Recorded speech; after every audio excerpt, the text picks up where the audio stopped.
What's going on, everybody? All Welcome right. back to the Andrew Thompson Interviews YouTube channel. With me today is a man who is a former two-time GHC tag team champion. He has tallied up nearly 20 years in the pro wrestling business. Australia's own Shane Haste. Shane, what's going on, boss man? How you feeling? Hey man, how's it going? Good to be talking with you. Nice to be here. Thanks for having me. I appreciate you coming on the channel, man. And before we get into the wrestling stuff, first and foremost, got to send a late congratulations to you and your significant other on the engagement, man. Best wishes to you both. Oh, thank you very much. Yeah, very happy about that. Making steps in the right direction in life. And of course, now I'm going to the pro wrestling stuff, man. You got your start in Mhm. Australia, and like right. I don't know if you've been able to keep up with what's going on over there right now. So in terms of the wrestling scene, you got Mikey Mhm. over there is doing this stuff over there in EPW Perth. I know Yep. you got guys like Damian Slater. Robbie Eagles comes in between tours in New Japan, and I Yeah. interviewed Slex probably 2 years ago around this time.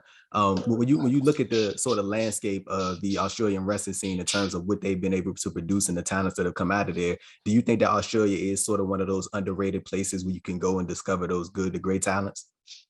I think it's starting to get pretty well rated.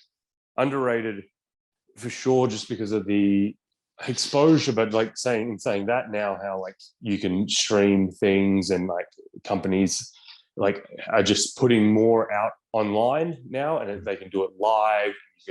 They can start to like sell pay-per-views online or however they do it.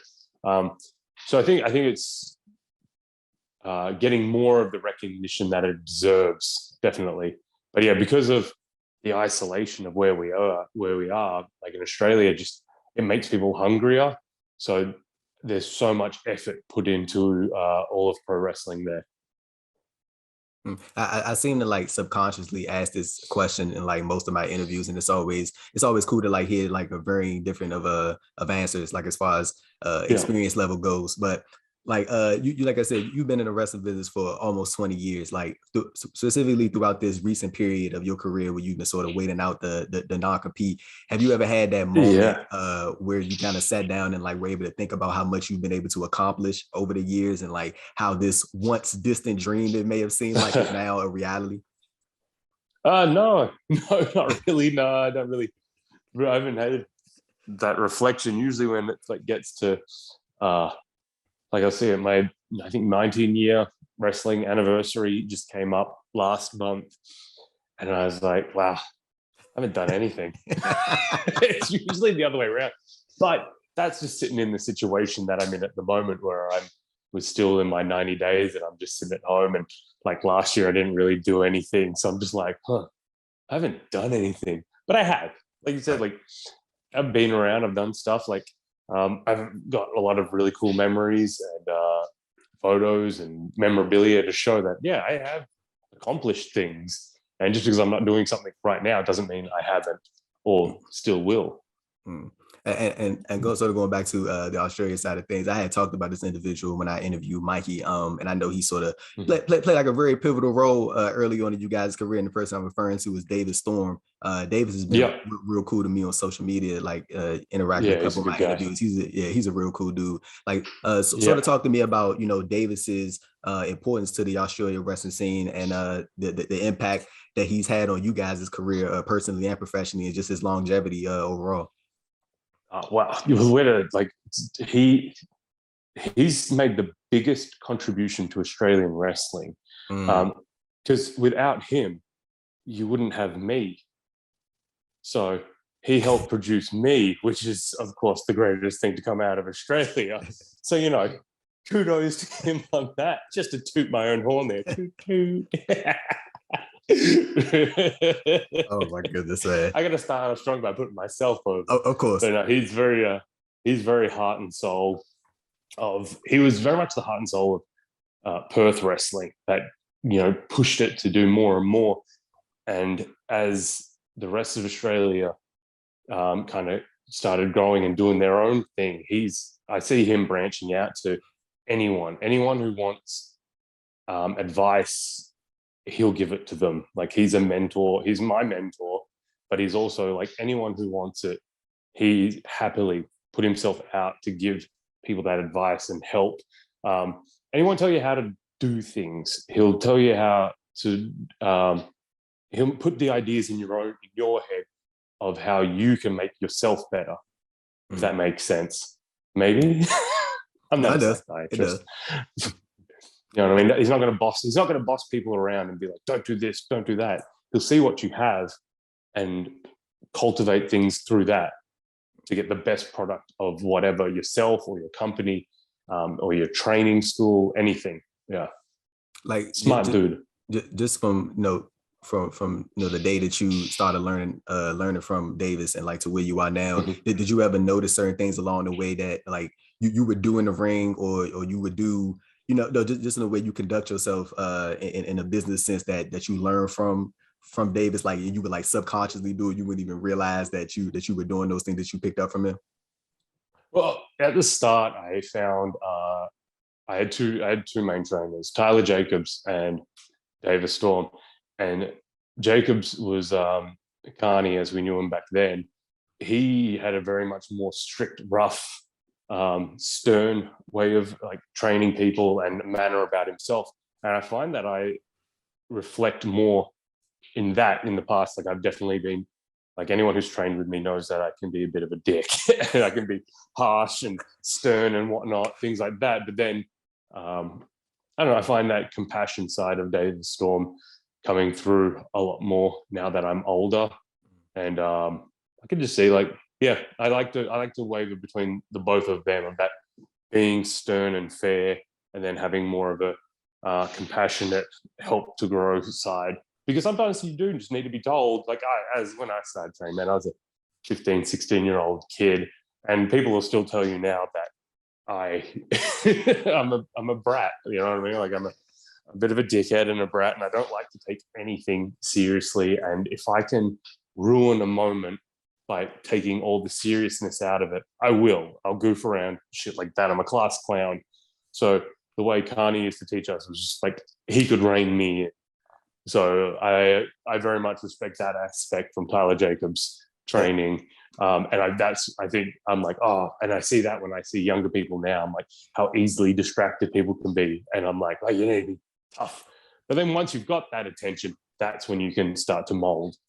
I say, so to piggybacking off something you just said, are you one of those people when it's a very serious situation that somebody tells you, or not necessarily super serious, but like they'll bring you to a room or something and be like, let's not laugh at this, like let's be serious in this moment. And then that'll only intensify, like make you want to laugh even more.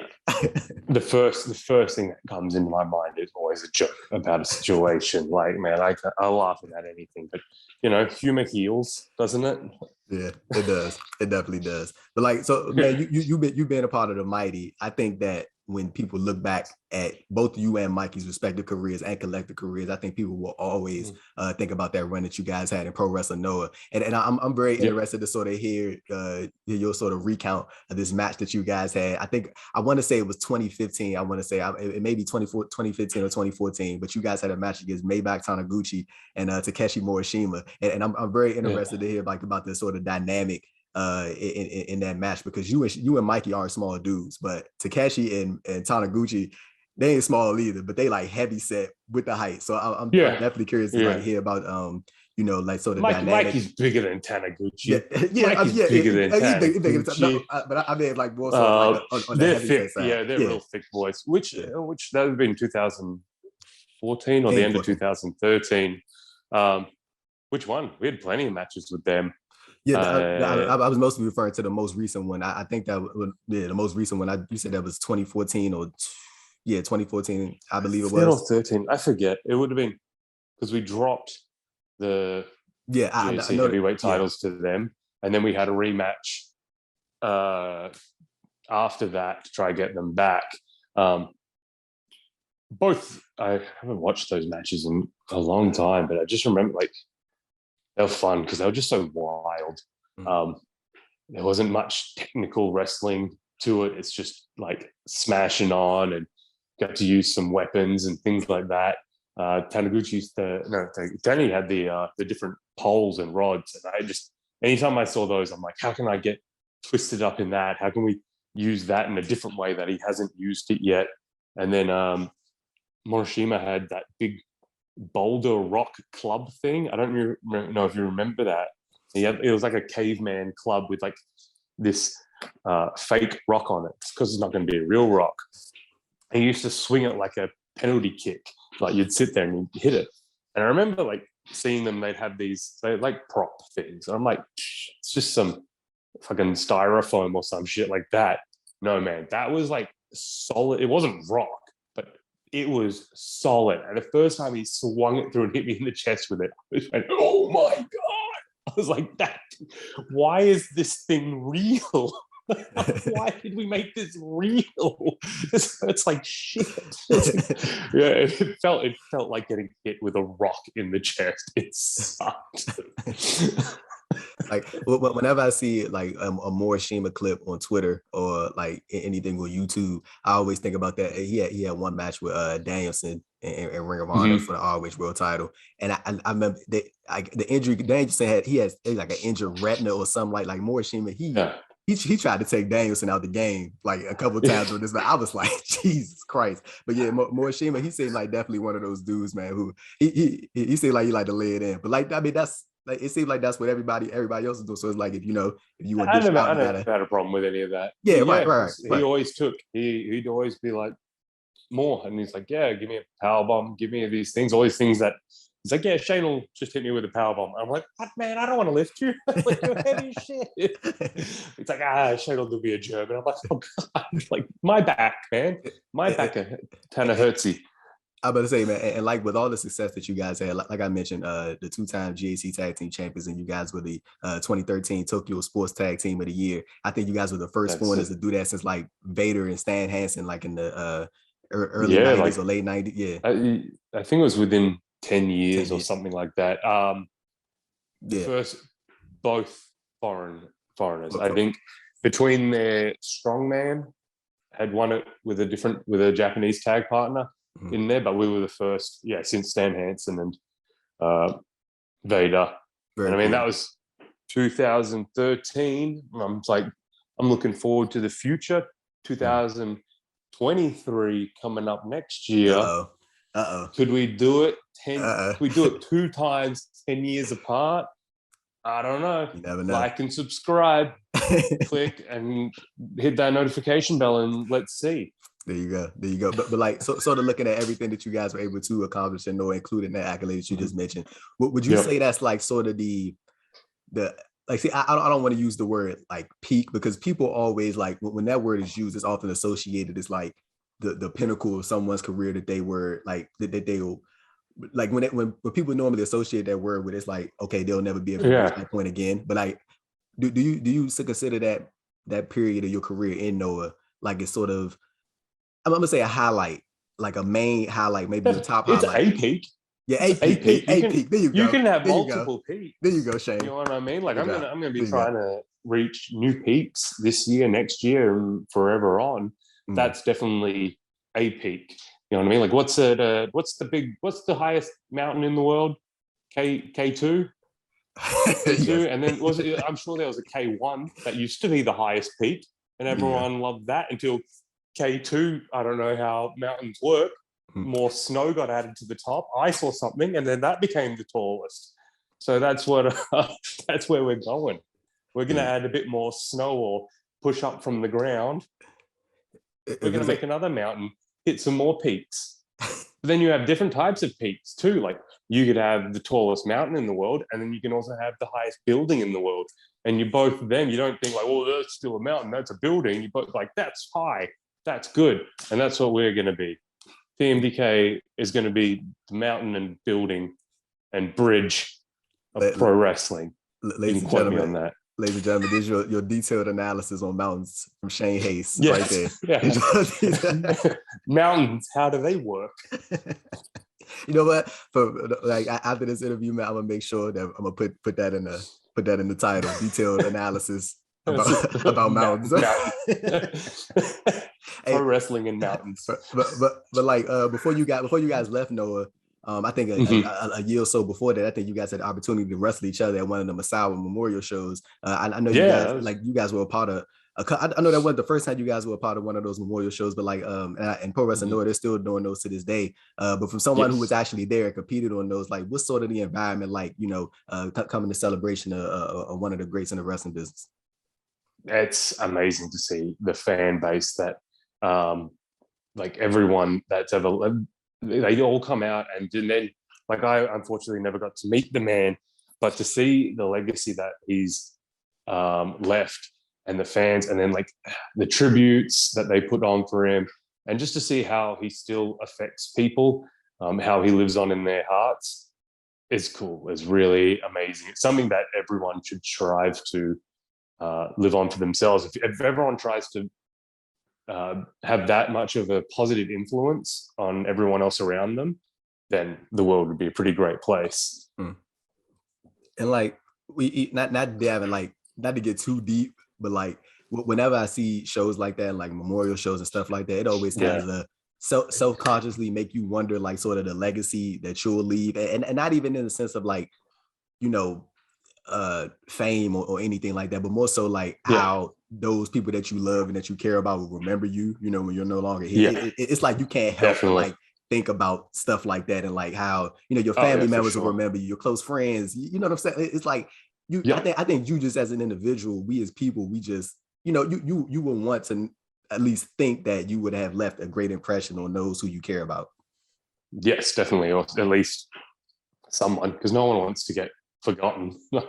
That's why I like, what's that movie? I'm so like, what's that movie? When it's like my favorite fucking movie, Troy, and like Brad Pitt's character, Achilles, his whole thing is he just wants to be immortal, and his way of being immortal is by leaving such an impression that people talk about him for the rest of known existence. Right. So I figure like that's a real good way to, I don't know, and if you can live on, even if like it doesn't even have to be you, like it can just be the things that you put into other people.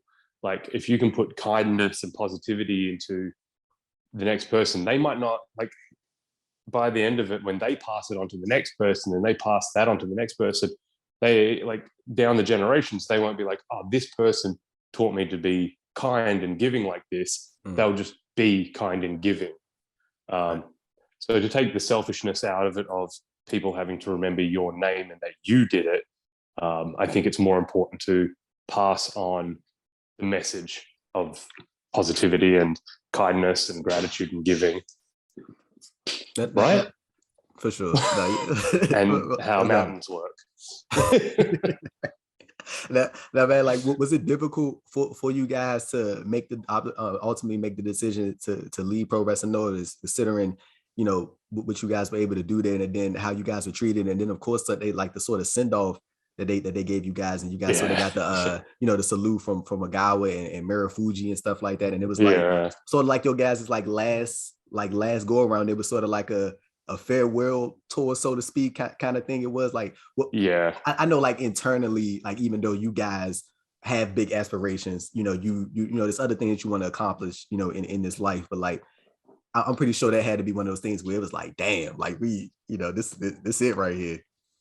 Yeah, it was like we just had, like we just wanted to go on to we knew it was time for the next stage of our careers. At that point of our lives, Mikey was looking to like get married and start a family and things like that, and we just needed more money as well. Like it was just a thing of, where do you go to make these next steps? And we had such high aspirations of what we were going to accomplish in WWE with just naive young boys. Yay, we're going to go there and it's going to be good and it's going to be great and we'll become millionaires and everything's going to work out great. Woo! But then, like, it's the same when I did my last thing at EPW. They had this big send off for me, and I'm just like, idiots. I'm going to be back. Like, you idiots. No one lasts forever. We always end up coming back. So the difference between that and what like Noah did, and very much so in Japan, whenever you see someone's retirement ceremony and things like that, they make such pageantry out of it that like I've seen like a few retirement ceremonies. I'm like, I'm gonna miss this person. I'm like, they're not dying. Like I can still see this person like all the time.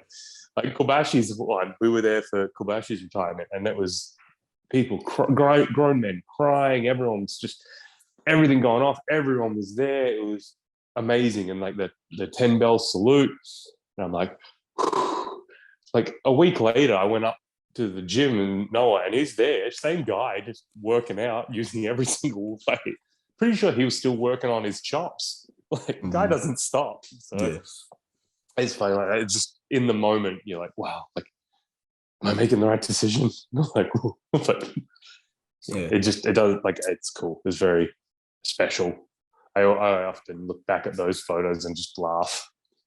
Like, just us dicking around, like, I think I tackle hugged Kumano to the ground. Like, and that's another thing. Like, it's this serious moment of like moving on, and I just tackle hug a dude to the ground. Like I think in moments like that, man, sometimes you need a little bit of like sort of comedic relief because everybody's so super serious, man. It's like, all right, let's like, okay, we like, you know, we're not vanishing off the face of the earth. Like, let's have a little bit of fun here while we still here. But I think that's real cool, man. And recently, you know, you recently made your return to New Japan Pro Wrestling, I think for the first time since 2015. Like, I think you guys had that Wrestle Kingdom match all the way back then. You popped up at the Strong Tables. Our illustrious New Japan career that everyone remembers. I'm like, man, I had one match. One match in New Japan. One match, man. One match in Japan. Mikey had the few, and he trained at the New Japan LA dojo. So him coming back to New Japan was a huge, like a real cool, huge thing. For me, it was just, that was somewhere I've always wanted to go and do a serious run at. And then seeing how well Jonah's been doing there. And like, I'd go along to the shows and hang out, and man, the vibe there, the atmosphere, the crowds, it's awesome.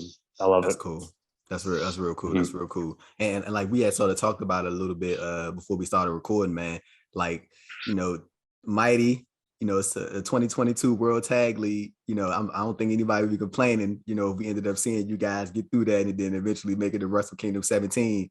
I don't think anybody. Team DK, baby, all the way. That don't sound like a bad idea, man. We'll say you. Yeah, man. That's a goal. That's a goal, man. Like Team DK, me and Mikey. I'd love to see us in there. I'd love to see other versions of Team DK in there as well. Jonah, Slex, Marcus Pitt, Damian Slater. We got Hartley Jackson, Kane Broderick. We got like some good members, and I've said this many, many times. My goal now is to get, stabilize myself in my spot, but then to bring as many of those Team DK guys over, get them exposed on that national, international level of Japan, where they deserve the respect that they've earned respect, and they deserve to be shown it in pro wrestling. Where sometimes, like, you know, you come to America and it's a different kind of show, a different kind of vibe, but in Japan there's so much more respect with it, and I really want those boys to have a feel of that, even if it's just one tour. You know, I mean, that would be awesome, because like a lot of them have their jobs and their families and they're pretty set in Perth. But man, like, the world's got to open back up. Perth's a direct flight to Tokyo. It'd be sick. So yeah, I want to see all of TMDK at the Tokyo Dome. You sort of touched on it a little bit as far as your appearance on Strong. I think you popped up after the Jonah and Bad Dude Tito tag match.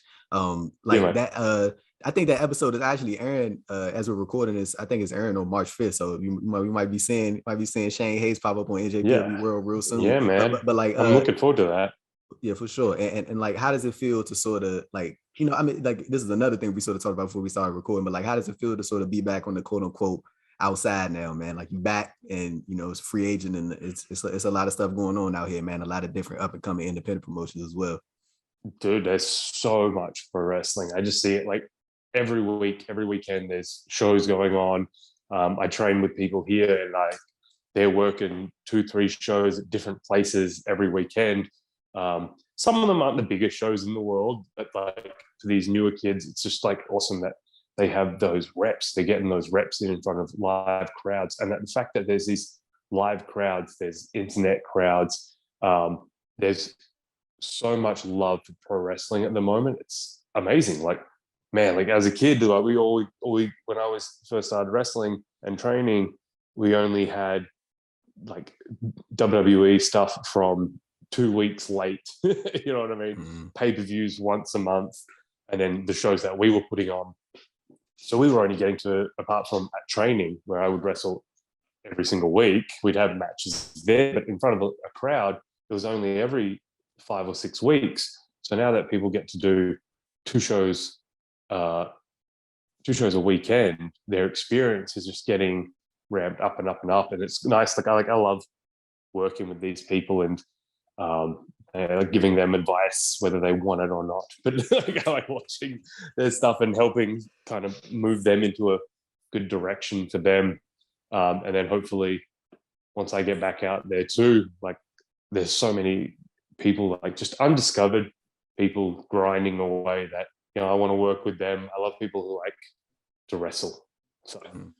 And like, man, I think also social media is like such a huge part of the growth of sort of the independent wrestling scene. Like, cause you don't even like, I mean, of course there was social media back in 2015, 2016, but I think so it just grows more and more every year, and the exposure continues to get bigger and bigger. Like we saw a clip like at the PWG, they don't stream their shows, like you got to get it, you know, 5 or 6 months out there, but like you'll see clips from the show. Like we just saw a clip of I think Blake Christian did like the flying DDT off the rafter at the the interception. You see what I'm saying? That stuff just it circulates, man, and then that stuff can only contribute to the growth of pro wrestling, the growth of the independency, and the growth of that individual wrestler as well. Like it's social media is like, I mean, it's not a bigger, you know, contributor to, you know, maybe, you know, the promotion per se, but like social media is massive in terms of like growing, you know, some of these wrestlers platforms, audiences, and they don't have to rely on awareness. Yeah, exactly. And they don't have to rely on, maybe if they don't want to sign to a professional wrestling company, they don't have to do that. Most of them can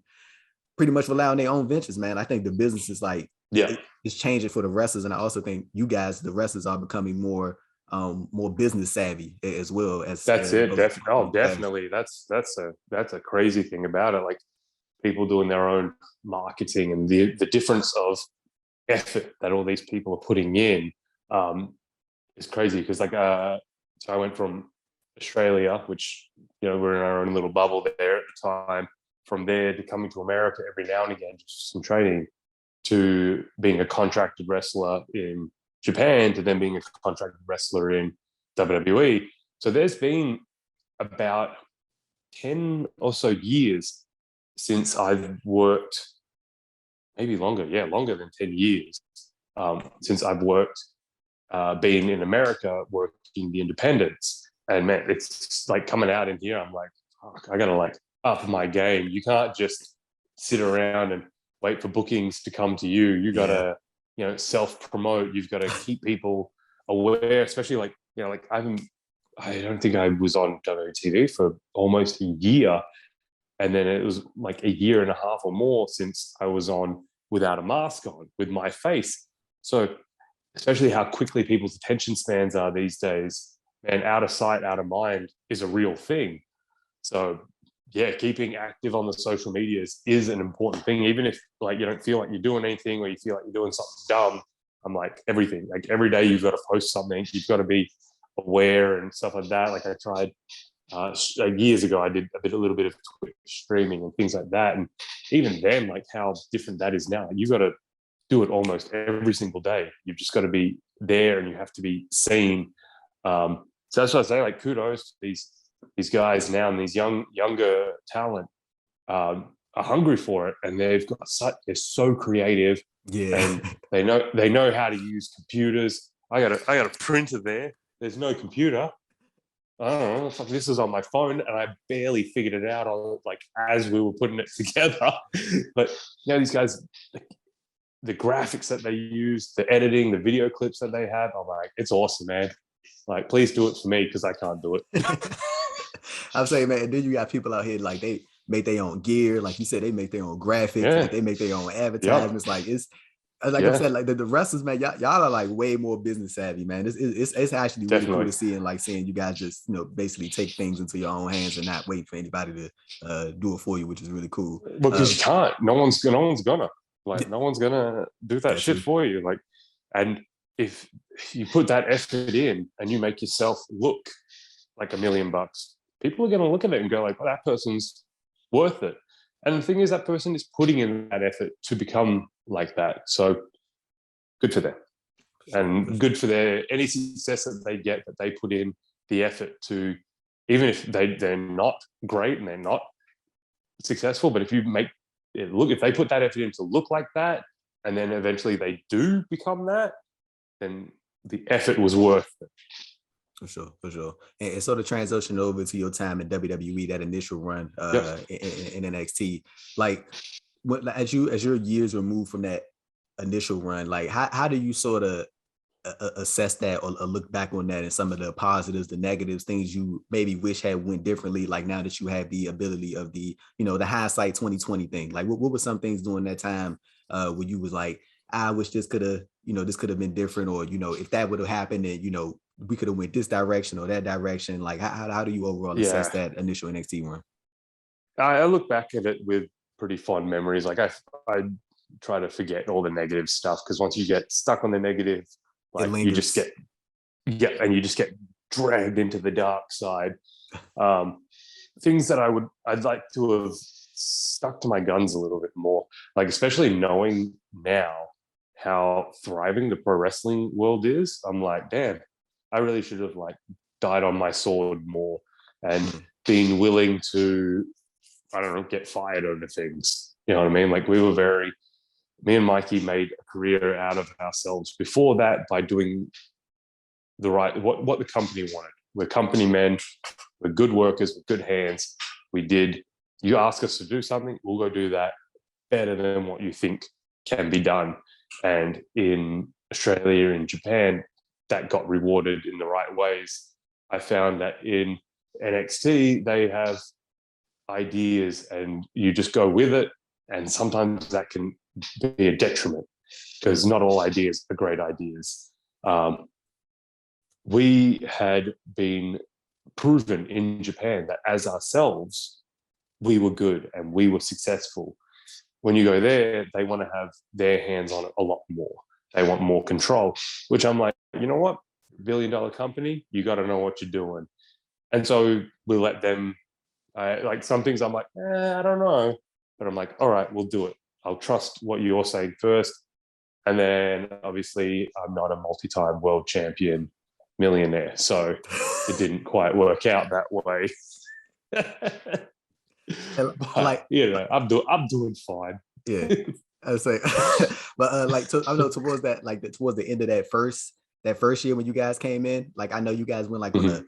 you guys like probably like a 6-day a week tour of Australia. Like you guys had went back home and you guys got the team with Nakamura and did a couple tag team Yeah, matches and challenged for the NXT tag titles. I'm like I know you guys were consistently on the road there, like you guys were all touring different parts of Australia, but I know it had to feel good to to be back home within your first year back in the company. yeah, dude. Like it was crazy. That first year it was like, I feel like it was when NXT started to boom. Mm. It had always been like the years before that, like even before we got there was guys like pushing it and like doing the pay-per-views and the stadium shows and things like that. And they were touring as well. Like there's some pretty cool tours that they did before them, big shows that they made out of it. But I feel like our year, before every single big pay-per-view, there was a big takeover. And then I think that was that's not the only international NXT, because they've done the UK a few times. But I don't know, maybe that was the first, or maybe that was the second international one where they did Japan and then Australia. So I guess that shows to the caliber of wrestlers that Australians are, that there were so many of us there that we got the tour that they wanted to tour around the hometown. You know what I mean? Like there's a huge market for wrestling in Australia too, but the fact that we had about 8 Australian wrestlers, maybe not all that were active on the roster at the time, but saying that Australians are underrated. Well, we were rated by someone to do that. You know what I mean? Someone thought highly enough of us to do that. Mm-hmm. It was pretty cool. I wanted to ask you too, man. Like, I know Mikey left December 2018. Mm-hmm. He left NXT. I'm really trying to figure out, man, like how were you guys like not a part of, or at least like at the very least on the kickoff show of that Super Showdown that they had in Australia in October that year, man. Like, and it was cool to see Jessica McKay and Cassie Lee get that big moment. But I thought you would naturally assume that, you know, because like, hey, we're going to be in Australia. How about we have our Australia talent featured on the show? Like, I mean, you like one, but like even on the recent and not to, you know, dive too much into what they're doing now, but like even on the recent UK tour, like they had like one dude from NXT. I don't think they had any like NXT UK talent on the show. I'm like, y'all in the UK. Well, this is the thing. Like my mum would always say stuff like that. Like, why don't they bring the Australians to it? And I'm like, well, let's say, bloody, what's a big band at the moment? What's the biggest band you can think of? BTS. Let's say BTS toured Australia. Do you think just because they come into Australia, they should add an Australian singer to it? That's true. No, you want to see, like, if like you want to see the stars that you see on TV. You want to see those big names, and it's a treat to see the Americans and the people from all around the other part of the world. But in saying that too, Australians are very proud, patriotic people as well. So they do want to see their own people. And I remember one, I can't remember which Australia tour it was. I'm like, how are we not on this? And they said, you're not big enough stars. I'm like, well, you control that. So make us bigger stars. Like, you see how they can turn someone into a star. Yes. It takes a couple of weeks. Yeah. Like, you control this. Like, you write us to be bigger stars. Like, that's not on us. But this is what I try to tell people all the time, man. Like, whenever I'm having a pro wrestling related conversation, when it relates to WWE, it's like they like you just said, they can literally make anyone a star. Like, and if they get behind that person and make that person appear as a star, people will react accordingly. Like, it's like literally that simple. It's not like this algorithm. It's like, if you make people believe this person is a star, I promise you, the people who are coming to these shows, the people who watch at home, they will react accordingly. It never fails. And it works the other way too, because if you don't make someone a star, and this is where social media can be a detriment, because some of the smartest wrestling fans are on social media and they see someone who's not a star and they're like, that's their fault. I'm like, yeah, it's a TV show. Like, if you're watching any TV show and you see someone in the background who has no lines, and it just pans past them, I'm not going to go, that guy's a bad actor. He sucks at acting. Why didn't he put himself in the main storyline? Like, it doesn't work that way. It's a TV no charisma. Show. Yeah, no charisma.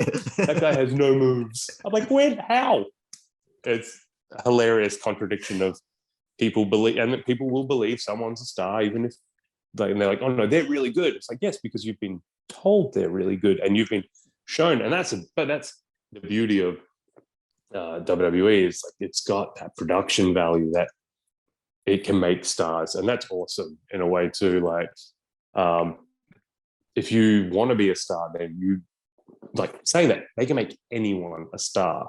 Then if you want to really, really want it, it means you have to make them make you the star as well. Because you could do the best tricks in the world and the best stuff and be the best wrestler, but if they don't show it to anyone, then it doesn't matter. No one sees it. You know what I mean? Yeah. And I would say, man, and even like something as simple as like a video package can sort of flip the switch a little bit. Like, it's like, even like you mentioned with their production values and stuff like that, man. Like I mentioned, like, it's something as simple as just maybe like a 50-second, 40-second package. Like, that thing it could put you bells and whistles, smoke and mirrors. Like, so go back to the topic of NXT, man. I gotta hear this. So like a fun question. Like I gotta hear about do you have any stories about these infamous Halloween costume battle royals that y'all used to do on house shows? Oh yeah, man. I love them. That was so much fun. What was the first one we did? What was the first one I did? Was that it was a tradition, right? Catwoman? Yeah, I think it was a tradition. It was a nice bit of fun and things like that. And I remember when I did the Catwoman one, Mikey was Bane, and then we had EC3 as Batman, and it was me and EC3 starting it as Catwoman and Batman. And I'm like, let's just do some comedy stuff, keep it fun, lighthearted. And then afterwards, I got in trouble for not taking it seriously. Which I get. I got told, like, you know, it's still for a title shot. You should still be trying to win. Oh, yeah. And I'm like, okay, fair enough, but I'm wearing a woman's suit. But I'm also like, fuck it. It's stupid comedy. And then the next one I did as China to Rhea Ripley's Triple H, which I remember that. I remember that picture of that going around. I remember it's a good laugh, dude. It's hilarious to me, man. Like, to be funny like that. Like, I think it was a few days before on TV tapings, I'd landed on my shoulder, and I've got a bad shoulder, and it kind of flared up a little bit. So I'd been pulled from the shows that weekend, and I'm like, man, I'll just be a manager. Like, let me out there, please. And luckily they were like, well, if you get hurt, it's on you. And I'm like, yeah, cool. That's pro wrestling, man. I know. So I got let through that one. But then there was also the men's battle Royal Rumble. I wanted to go in it. This was literally the best idea ever. And it got this close until, like, it didn't happen.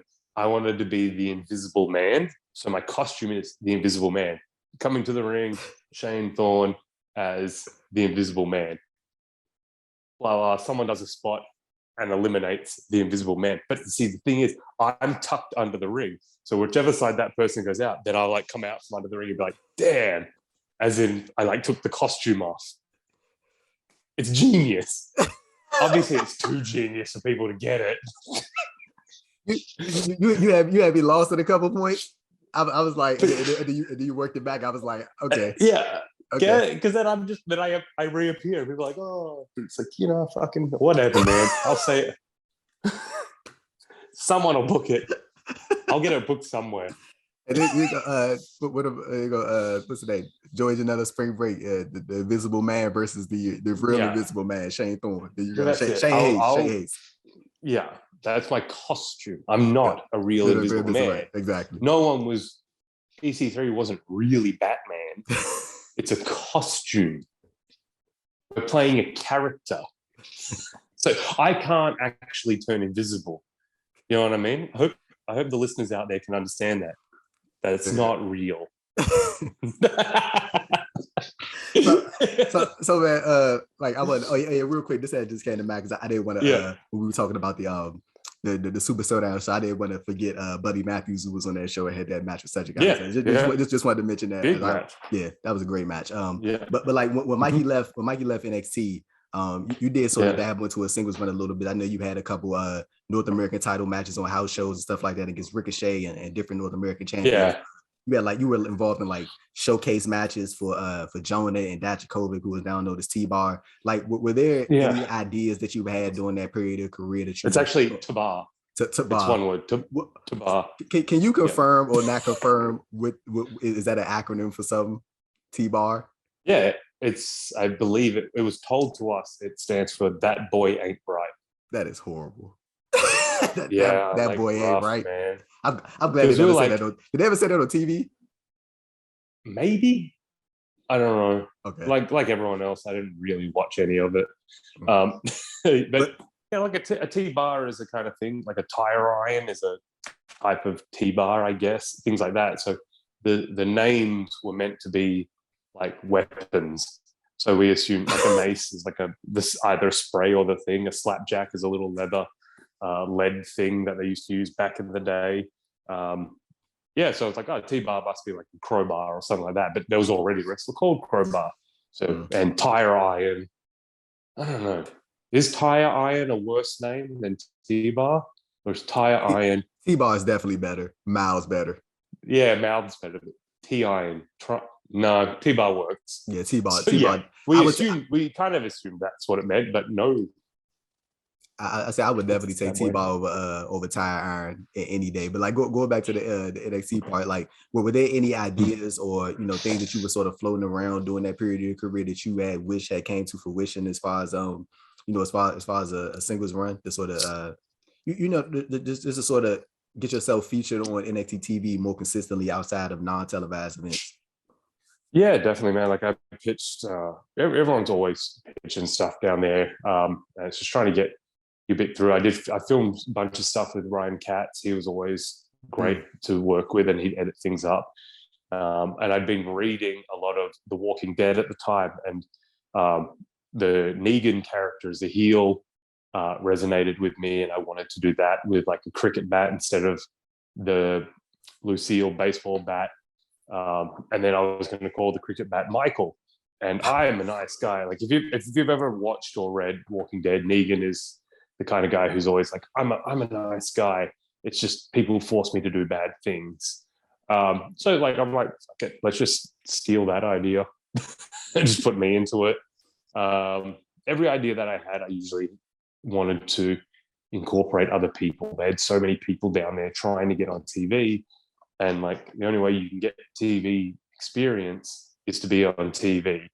So I always wanted people to be involved with that. Like I've had pitches with Mace for so many things for him to be my muscle and me to hide behind him, because he's got great talent and great creativity and he looks fantastic. I'm like, well, let's make this the guy.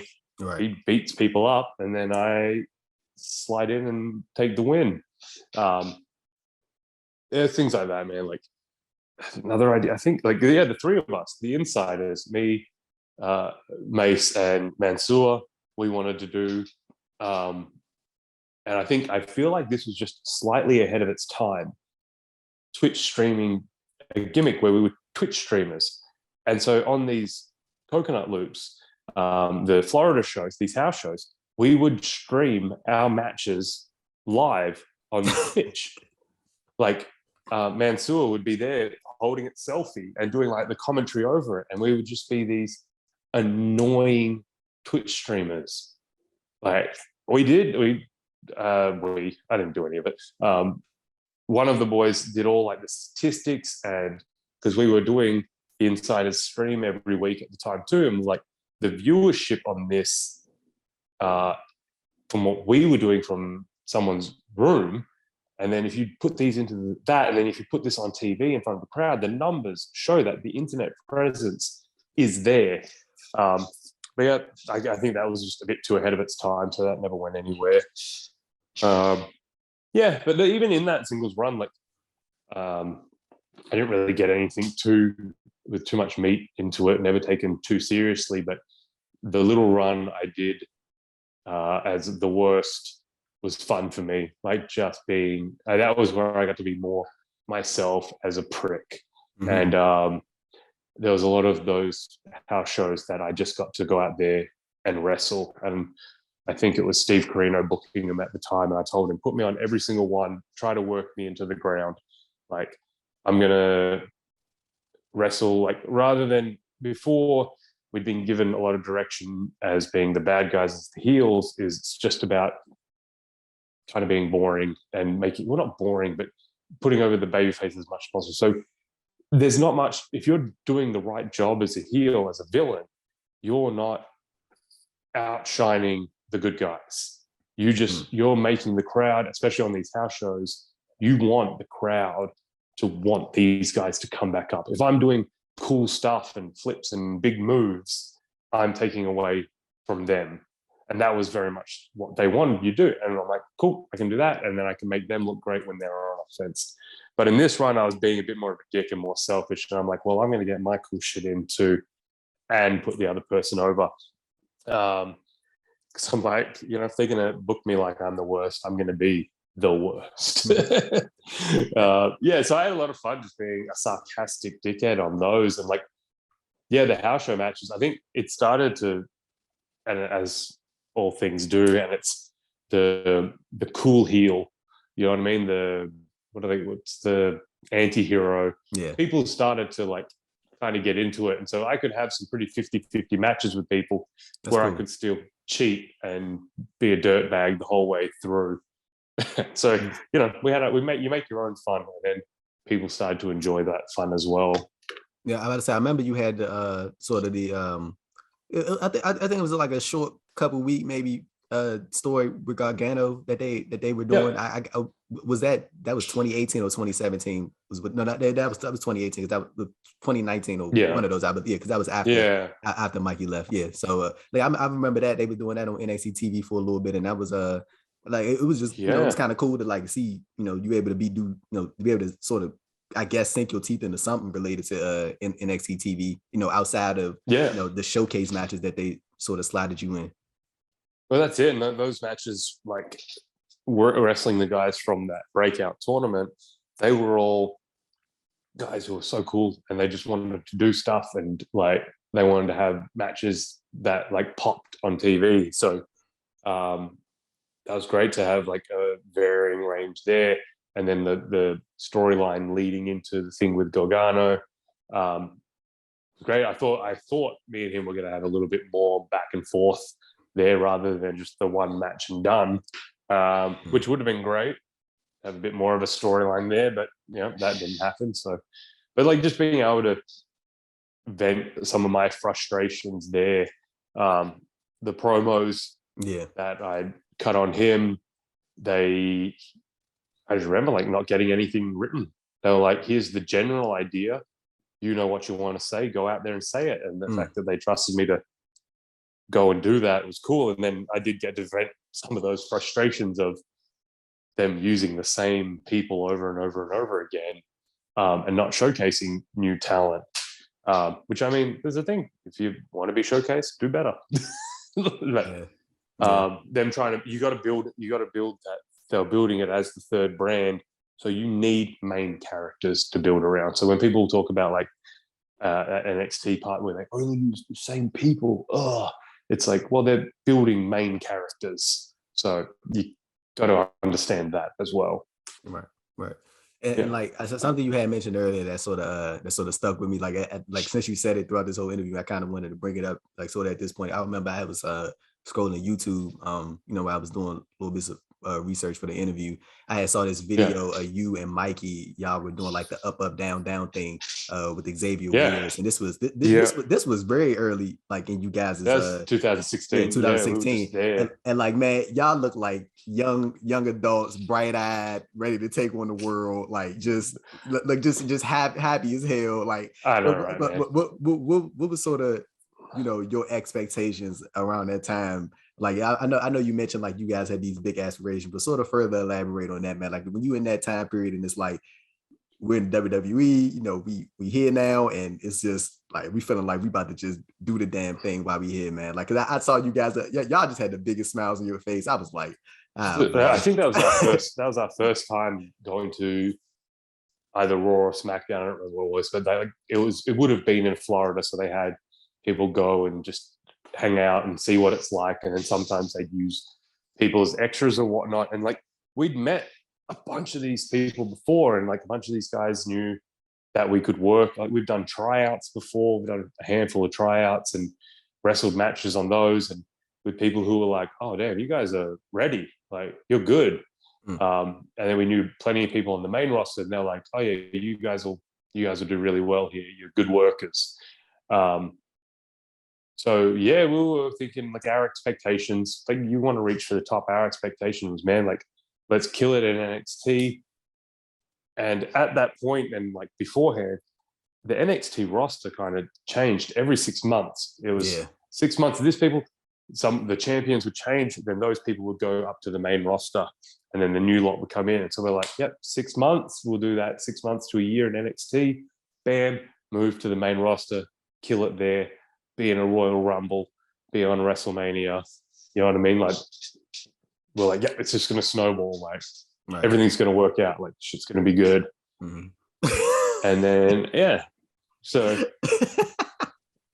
It happened. Like it happened, man. It happened. But I mean, I don't know. If I didn't have my knee injury, who knows what could have happened from there. I don't think we were the most popular with the bookers and the writers. And then, like, kind of as I got in, like, they didn't seem to really care what we were doing, or where to put us or whatnot. And then they had their new toys, a lot of hot talent from fresh hot American independent talent, which, you know, those people get the views. And so it's a TV show that has a lot of marketing, so you go with the numbers. So I'm not mad at any of it, but yeah, it would have been nice to get a bit more of a, like, spotlight on us to let us do.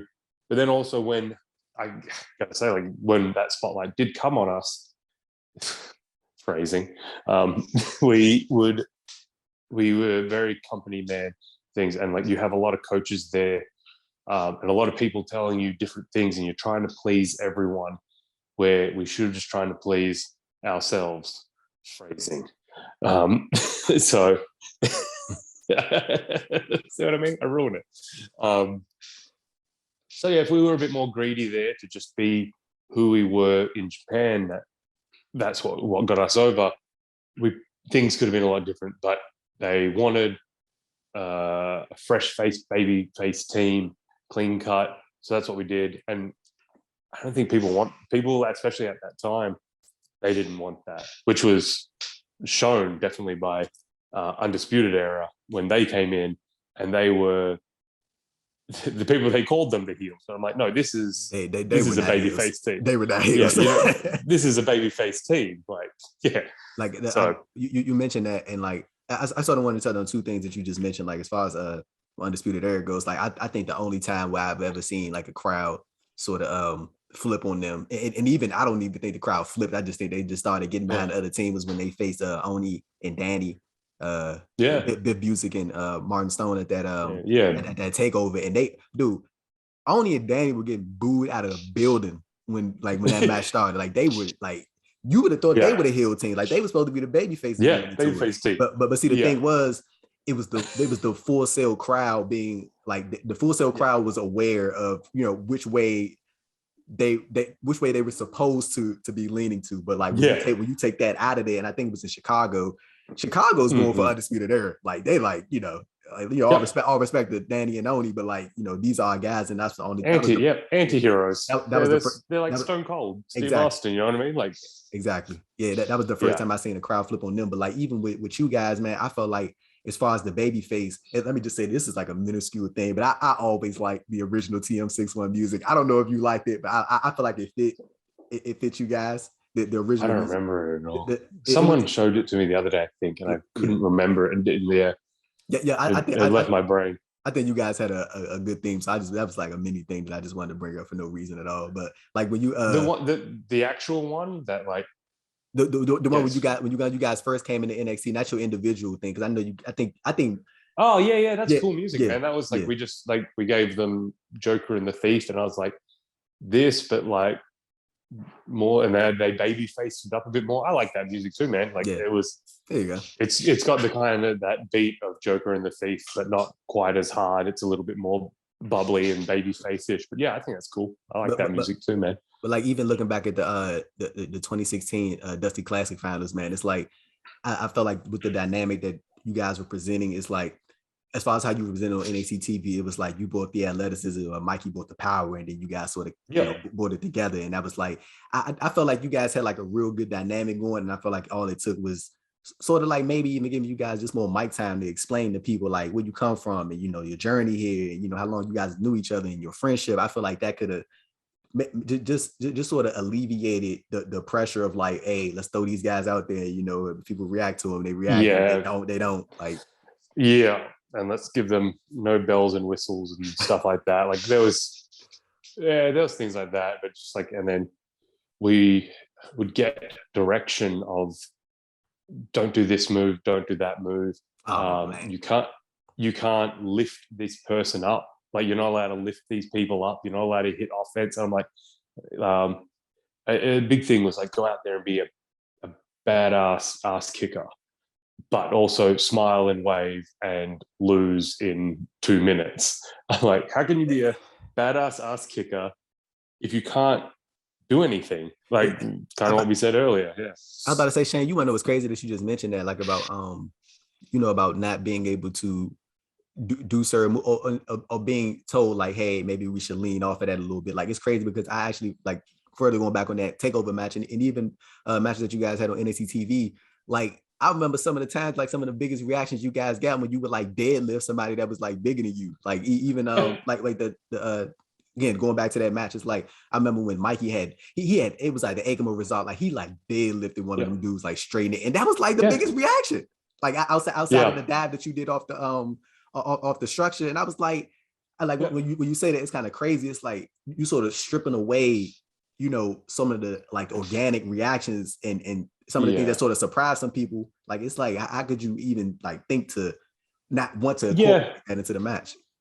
Well, there's a thing of doing that, saving it for the right moments. Okay. And so that was a good payoff, especially with the AOP guys. Like we worked them so much, and like they were getting told, don't get picked up, don't get bumped, blah, blah, all this stuff. So I remember once they were even like, we weren't allowed to duck a clothesline from them. So, because it made them look stupid to swing a clothesline and me to duck it and then, give him something.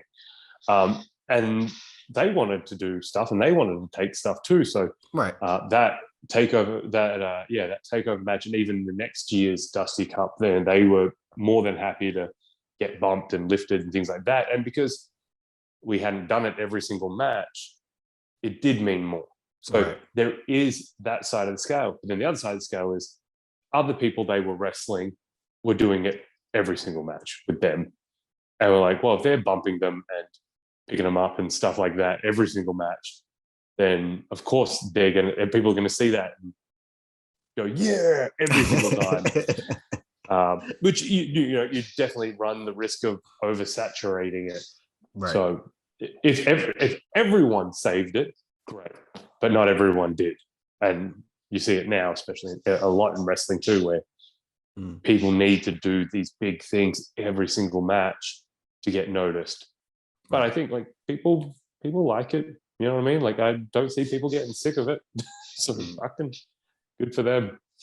And like I know you like previously spoken about the retribution stuff, so we don't have to like get too deep into that. But I remember you had you actually got your first. I think this was your first main roster singles title opportunity at Hell in a Cell 2020 against Bobby Lashley. And like I mean, of course, that was a it was a quick match. You know what I'm saying? But like, was that one of those things or one of those opportunities where you were going into it like, I don't know if one of these are going to pop back up again, so I'm gonna just try to make this, make the most out of this, sell whatever I can and just make everything look as crisp as I possibly can, because you never know if another one was going to come about.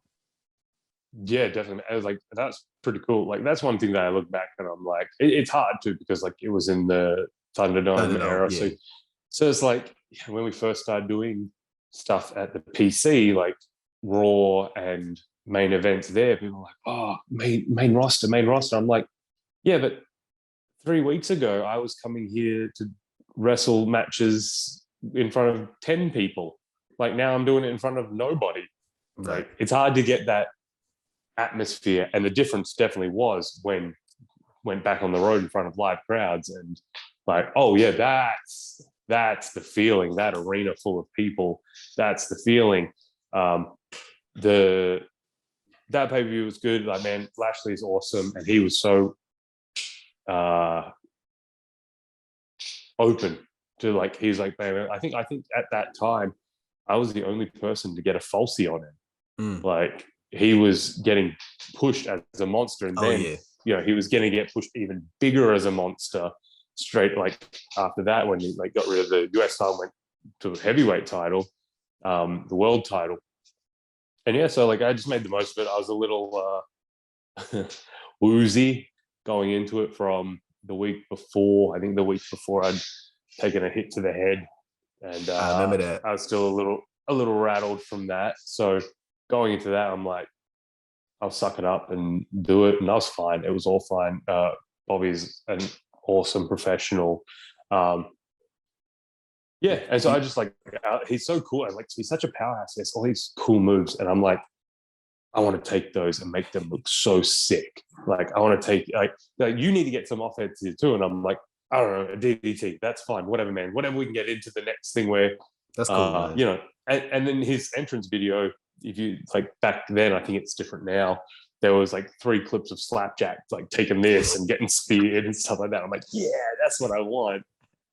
Like, and you wanna know what's crazy, man? Like from that time, like I think a lot, especially like I always remember that one segment when it was you guys in the ring when you guys were, you know, this was when like where people still had hope. People still had hope for retribution. Like it was like that little glimmer where he was like, okay, this could be something. Like even when her business was on the stage and like they all took their jackets off and like they, you know, they was getting ready to come out and fight. That was a real good moment, man. And like I'm just surprised that they never sort of like even tried to do like a big blow off match, because I think that segment happened, if I remember correctly, and you know somebody if I'm wrong, somebody correct me in the comments, but like I think that was like sort of near Survivor Series, I want to say, like somewhere near that time period. Like, and I'm just I think we were hoping for that. That's what I'm saying. I'm just surprised that like they never even like tried to like push that Survivor Series, man. So I do like a big blow off, and like even if y'all would have lost, man, I feel like it was something there. Well, the bad guys are meant to lose. The bad guys are meant to lose. So like it doesn't matter. That doesn't like wins loss doesn't matter in this. It's about telling a good story. Did we end up getting a blow off match of any sort with Hurt Business? I can't remember. Maybe there was a 6-man or something there. Yeah. But then I think they like Lashley was finally getting recognized for the world champ that he was. And so they moved him to that. So you can't be mad at that. For sure. For sure. But even still, like we ended up like I think people will look back at Retribution and like if you actually think about the story from start to finish, it was a fine story. We told a story of people coming out, revealing their characters, a mystery leader, a turn, trying to convince people to come with us. Eventually that leader showing frustration and then the separation. So it's not like Retribution just one day stopped being on TV. We had a breakup. We had a start, a middle, and we had a breakup. You know, people, it's wrestling. It's because wrestling is every single week, every single year, like it's non-stop. But if this was a TV series, we did a series worth of storyline. So, like, I think people eventually will look back and go, you know what, it did its job. It was fine. And then when live crowds and stuff started to come back into it, they changed a lot of the storylines back up to be fresh and new, to kind of put that part of, you know, the history behind us, you know what I mean, to move out from there and start new, fresh, exciting things in front of live crowds.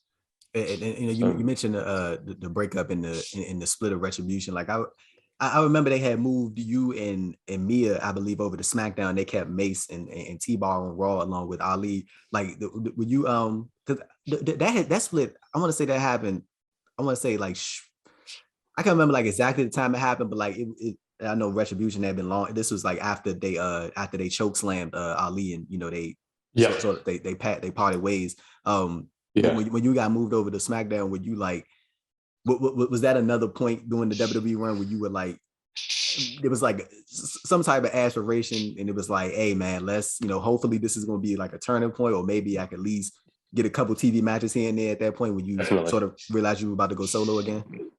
Yeah, man. They like, we want you to take the mask off and be a baby face. And I just knew, and SmackDown, and then SmackDown at the time, it still is now, it's a very fun product. Like, there was so many characters and bits, like everything was quick because it was a shorter show. There was like lots of bits where they just have to come in and out, and more backstage stuff and shenanigans. And I'm like, yeah, man, let's fucking go with some shenanigans. Let's have some backstage stuff. Let's have some fun. Let's go out there, wrestle a fun match, wrap it up, go back. Like, so I was looking forward to that, and I really liked the roster at the time, especially when like I started going there and hanging out with those boys and whatnot. It was real chill. It was a smaller roster, but everyone was pretty keen to work with each other.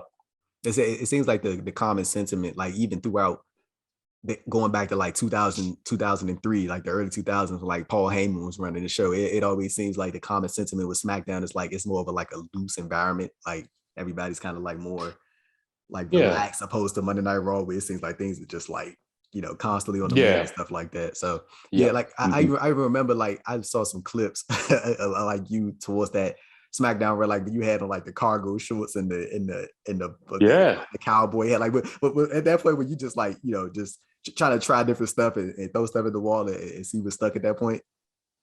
Yeah, I was trying more character-based stuff. Like a lot of my career, well, pretty much all of it, I've just wrestled as myself. So when I first went to SmackDown, that's kind of stuff, I had singles gear and things like that. And I'm like, all right, I'm just going to be this guy who's been in NXT before. And now I really wanted like a moment on Raw Talk or Talking Smack straight after we left Retribution. And I wanted to be like, seeing, you don't realize you've hit the bottom until you hit the bottom.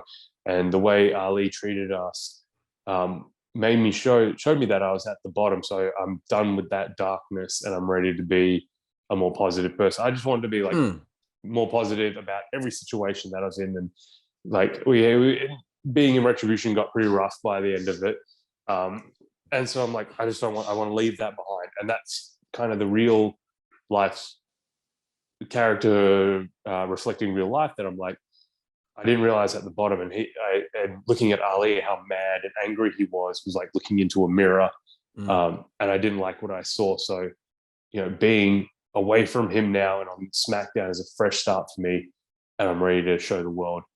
And like I can't remember if someone else had switched brands or that would have actually been good if you got to actually say that on TV. I know, right? Yeah. And that's what I was saying. Like, just put me on Raw Talk where I can just freeform say this, and if you don't like it, it's only on YouTube. No one really cares. And then there were a lot of just wrestlers out there, like Danielson and Cesaro on SmackDown. So I'm like, I'll just be a babyface who's a good wrestler, and we just put over. I'm a good wrestler. I'll go out there, have great matches, and fucking have some fun in the backstage. But that stuff just kept getting not happening. So then I was looking at more, just any way to get on TV, man, just any way to get my face on TV. And Nikki started doing her superhero thing. And I know that was her idea, and it was just to be more marketable and be more herself. A huge, like, I think one of the biggest markets in WWE is kids. Yeah. Like everyone always feels like, oh, when it was better back in my day when I was younger. I'm like, yeah, that's because you were younger. So there's kids who are that age now who probably think now's product is the best, and they're going to grow up going, back in my day. So that was my thought of just being something more marketable, something like I'd gone through a lot of different looks in WWE at the time, like by that point, and I've never gotten an action figure, not being marketable that way. So and there was so many guys who just wore wrestling gear. So I was like, all right, I got to take a different direction with this. What's something no one's doing? And that was like the authentic outback Australian look. And so that's where I got the look from, was Dijak giving me shit about, he's like, just go be Crocodile Dundee. And I'm like, no, he's like, be the Crocodile Hunter, go be Steve Irwin. I'm like, I'm not going to go fucking be Steve Irwin. I don't want to be Steve Irwin. And I was like, fine, I'm going to be fucking Steve Irwin. Like, if that's what you Americans want, I'm going to stop being an Australian that Australians want to see. Because Australians, I don't think they want to be seen as a joke. Yeah. But I'm like, screw it. I'm not wrestling for Australians here. I'm wrestling for an American. My bosses are all Americans. So I'll be the Australian Americans want to see. Hey, you want to know what's not to cut you off, Shay, but you want to, like, something that you just said, man. It's kind of crazy because I was recently listening to a interview with Lindsay Dorado, and he was talking. It's not funny, but it kind of is in the way that he phrased it. But he was like, when him, Mascara Dorada and Samurai Del Sol, when they went to go, so throw some ideas at Vince McMahon about like them coming together as a group. like they was in the production truck, or they were like in somewhere like in a warehouse or something, and he didn't say who, but one of the members of Lucha House Party had a pinata with him, and Lindsay was like, I'm begging you, please do not bring that into this meeting with Vince, because if he sees it, it's gonna be done, and we're gonna have to take it on TV. He said that when they got in the room, like as soon as Vince saw the pinata, he was like, I love it. He was like, take it with you on TV. And Lindsay was like, bro, come on, man. Like, I mean, he was, he hollering about it, but that is like some stereotypical shit. It really is. I can only, you could probably name like on one hand, man, the people who've been able to come into WWE from the outside, like as far as coming from the independents or coming from another wrestling company, that have been able to just be themselves. Like, Finn Balor's an exception. AJ Styles is an exception. Like AJ came in, and I thought when AJ came in, I seriously thought, like, I was like, I don't know, like it might have last couple 4 or 5 months, but then after that it might shake down, but he's been able to make a way. So it just seemed like the best way to describe it is like a crapshoot, to be honest with you. It's like, you go, I'm saying, like, you go in and you just don't know. Like, that's just what it seems like from the outside looking in. It's just like, you can be a great wrestler, you can be very technically sound in the ring, you can be good on the mic, but like it just seems like if you're not viewed a certain way by one person, then it's like, it can change. But then you can also, like I said, like you can trust their direction, and like for you, if they want to change you, like, well, you've made stars before, and so you kind of go, double-edged sword sometimes. But what were you saying? No, I was going to add like that was just a whole different conversation that I just veered off of. But I remember the last time I saw you, like a related clip of you on social media or something. It was like, I think it was a dark match. It was like you, Cesaro. It was a couple of other guys. Like, it was a couple of other guys in the ring. Y'all were like, fist bumping each other, and it was like y'all was sending off the crowd. That was like fall 2021, I believe. That was the first show back in front of a live crowd. That's what that was. And the dark main event was Battle Royal, and every single guy was in that Battle Royal except for me. And I'm like, how am I not in this? Like, what's going on? And they're like, you don't have a name. We can't have you in there without a name. I'm like, I'll just slide into the ring. Like, I don't need an entrance. So I politicked to get into that dark, because I'm like, I'm not missing not being on the first show. So I went to Vince directly and asked him, like, hey, can I please be in this dark battle royal? And he was like, okay.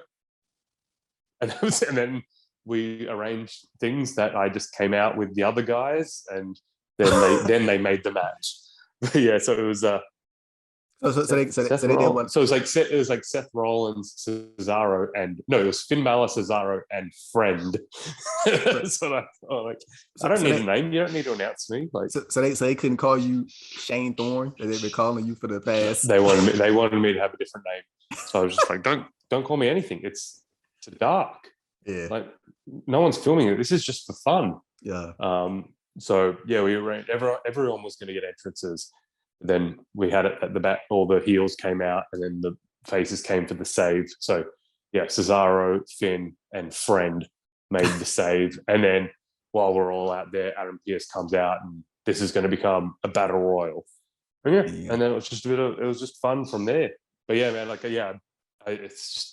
I legit knocked on Vince's door, went in, and I'm like, okay, hey, I know this is our first thing back. I know I don't have a name, and I don't have a character or anything like that, but I don't want to miss being out here in this. Can I please be in this battle royal? And he goes, okay.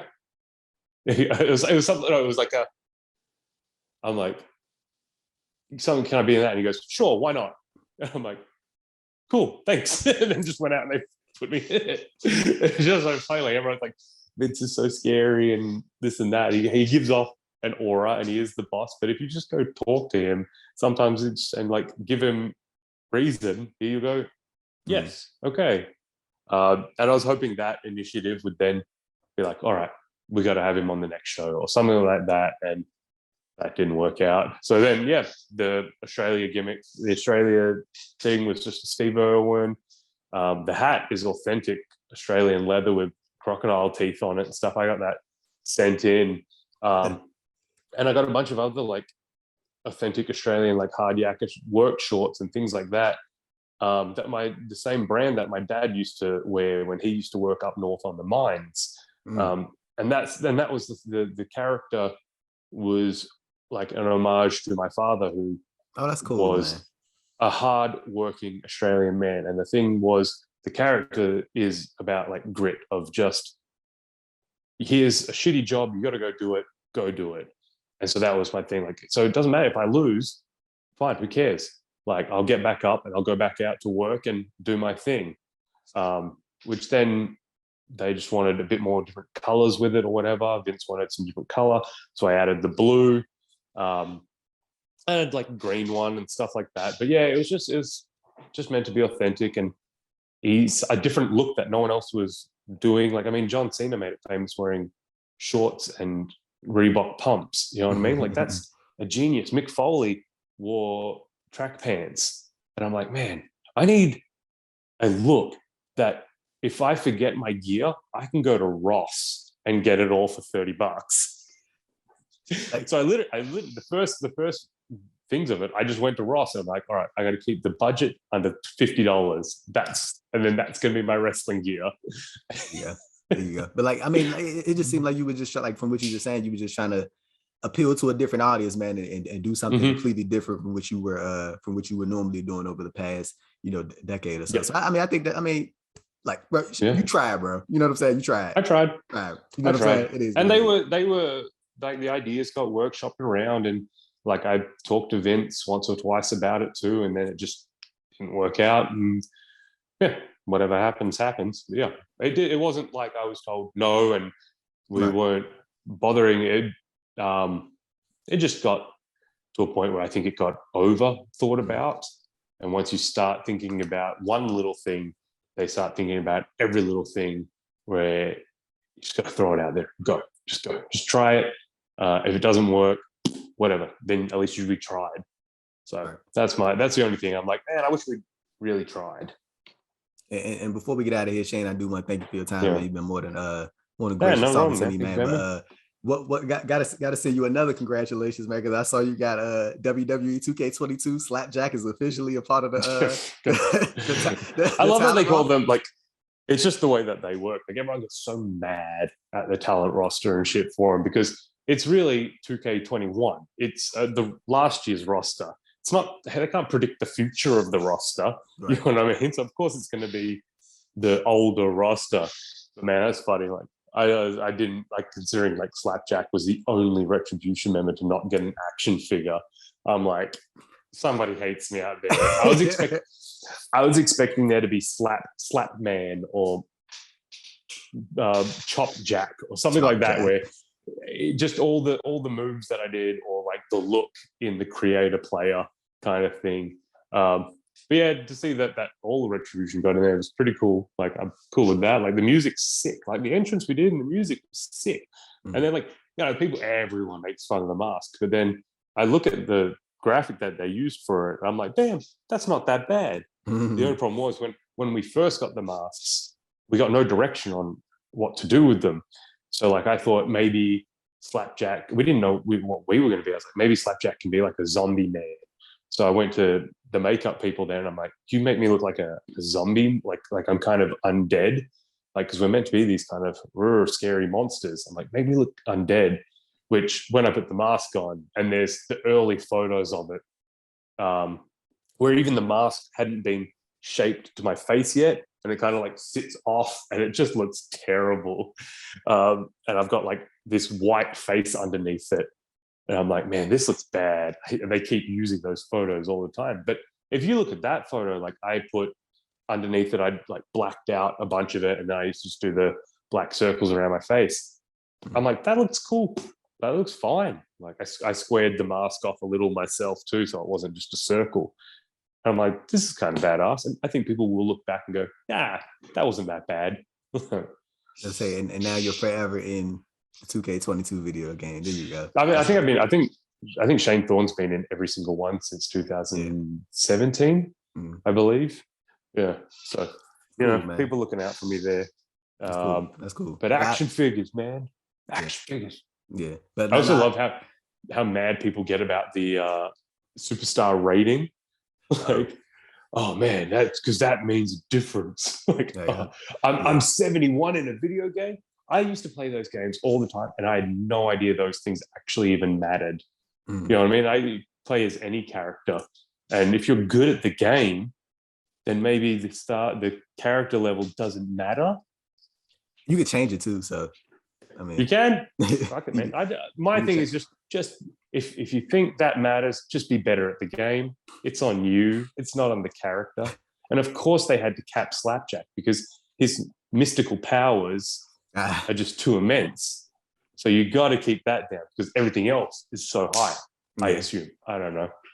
And like you said, you had just mentioned like you were of course you were in previous video games, but I think it was like more of a I think people get a little bit more it's like more amped up like when somebody's no longer with the company and they still like even with Mickey James like people insane. I think there's 20 or something people in this game that aren't with the company anymore. But like I said, it's 2001's roster.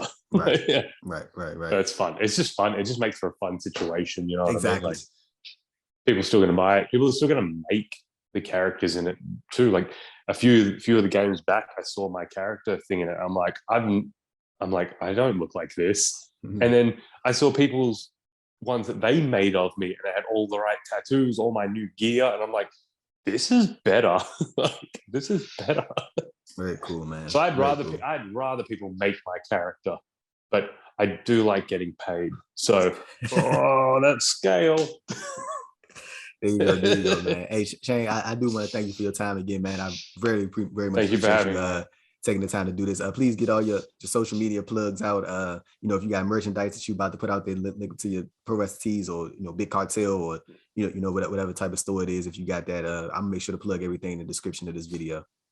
It's all just Shane TMDK around places. You know, people watching this probably know where I am, who I am. You plug your stuff, man. Everyone, look at that. If you're looking at this from me, follow this guy's stuff. Like, subscribe, hit that notification button. Look at that. He's a great interviewer, good guy. Look at this guy. What I mean, look spread at him. the love. Oh man, you and Mikey, man, two good dudes, man. Two good dudes. You two, mate. You two. Three of us. Three good dudes. Look at the wait. Am I a TMDK now? Is this what this is? Is this my initiation? No. No. It's not that easy. Oh my goodness, man. Hey, no, Shane, I appreciate you though, man. This is a good time. I'm